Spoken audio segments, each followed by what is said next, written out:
Yes. Brown? Is green. Green, right. I wonder what Mr Griffin's venomous tongue wants to say about...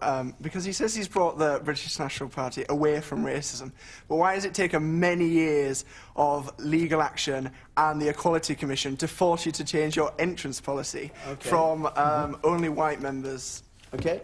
And the woman here on the right. I'm interested to know how you define an ethnic minority when the human race is largely believed to have started in Africa.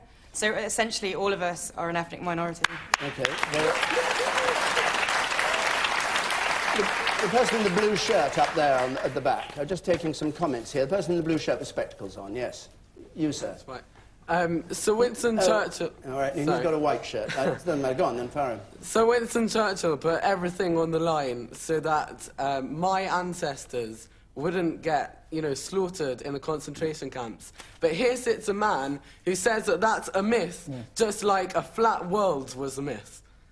How could you say that? How could you? Can I answer those 3 points very briefly? Firstly, for that one, I cannot explain why I used to say those things. I can't tell you... any more than I can tell you why I've changed my mind. I can't tell you the extent to which I changed my mind, because European law... This is rubbish. Because European law prevents... There is no law here that stops you explaining yourself. And we refused a European arrest warrant on precisely this from a country that does require Holocaust denial to be an offence, and we refused that. And as a Justice Minister, I promise you, if you want to explain why you don't believe it...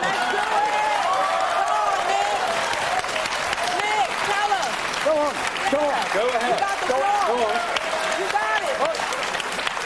You have the freedom now to explain it. But unfortunately, the French courts and the German courts would not recognise me. I'll sort that out for you as well. The Justice Minister. Hold on. Come on. I have a question. Have you actually changed your mind, or do you only say you've changed your mind because the law makes it illegal to be a Holocaust denier? I have changed my mind. A lot of it's about figures, and one of the key things. Yes.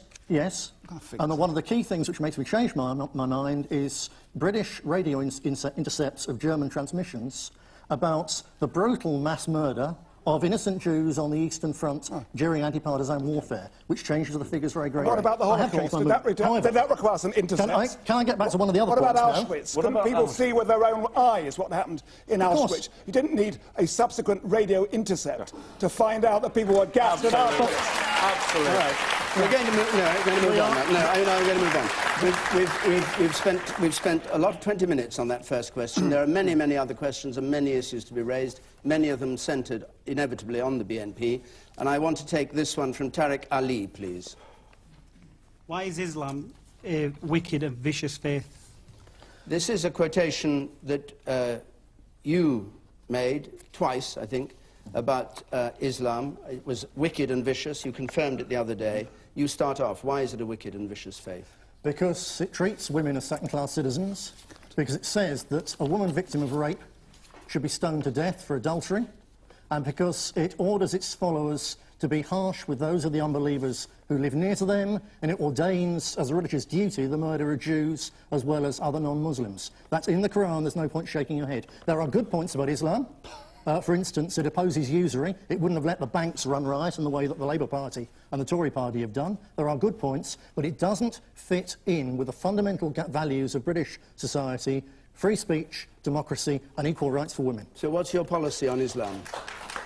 My policy on Islam is a truce with Islam. I'm not the one with the blood of 800,000 Iraqis on my hands after an illegal war, whereas Jack Straw is. I've never hurt one single Muslim. I believe that the West should stop trying to de-Islamify the Middle East and should leave those sovereign countries to run their own affairs. We shouldn't have gone into Iraq. We must never go into Iran, despite the fact that's where the Tories will take us in due course. We should leave them alone, and we should ensure that if Muslims are staying in this country, they do so on the understanding that our country must remain fundamentally a British and Christian country.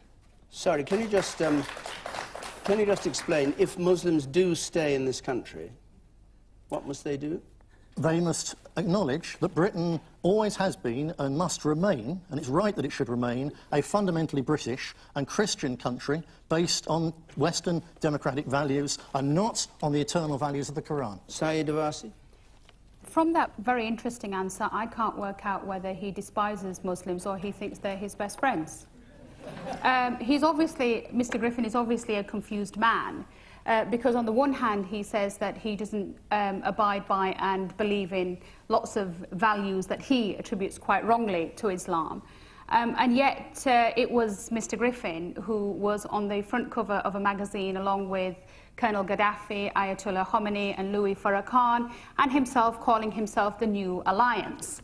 It was also Mr. Griffin who shared a platform with Abu Hamza. Many of you may know him as Captain Hook. Most Muslims think he's some nutter from the East End of London. And